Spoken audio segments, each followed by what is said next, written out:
এই পৃথিবীতে কিছু প্রেম থাকে যাদের কোনো ঠিকানা নেই, কোনো অনুমতি নেই, তবুও তারা জন্ম নেয়। যদি এক গরিব ছেলের জীবনে হঠাৎ নেমে আসে এক পরী, তবে সেই প্রেম কি টিকে থাকতে পারে? পাঠশালা প্যালেসে আজ শুনুন পরী আর গরিব ছেলের এক অসম্ভব ভালোবাসার গল্প।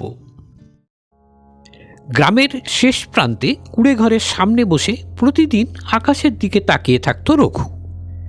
তার কাছে স্বপ্ন ছিল বিলাসিতা, আর ভালোবাসা ছিল নিষিদ্ধ শব্দ। দিন আনে দিন খায়, এই ছিল তার পরিচয়।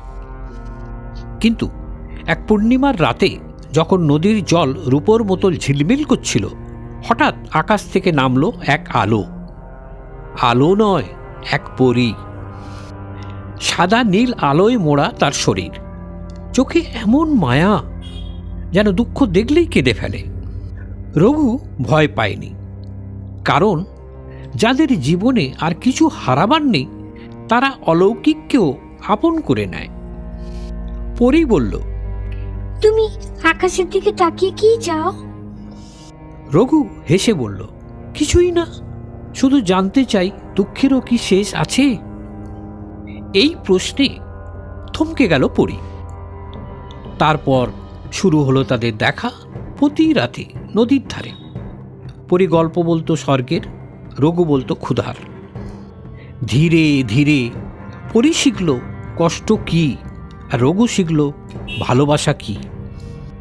কিন্তু স্বর্গ নিয়ম মানে পরীদের মানুষের প্রেম নিষিদ্ধ। এক রাতে পরী কাঁদতে কাঁদতে বলল, আমাকে ডাকা হয়েছে, আর হাসতে পারবো না। রঘু প্রথমবার চোখের জল লুকোল না। সে বলল, আমি কিছুই চাই না, শুধু সুখী থেকো। পরী তখন তার কপালে হাত রাখল। এক উষ্ণ আলো ছড়িয়ে পড়ল। পরদিন গ্রামবাসীরা অবাক। রঘুর কুঁড়ে ঘর নেই, সেখানে এখন একটা ছোট্ট আলো ভরা ঘর। ক্ষুধা নেই, অভাব নেই।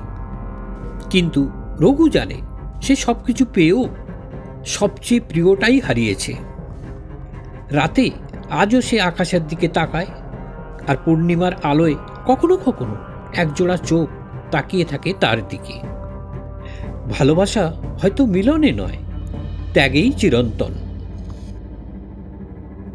সব প্রেম পূর্ণতা পায় না, কিন্তু কিছু প্রেম সময়, দূরত্ব আর নিয়মের উপরে উঠে যায়।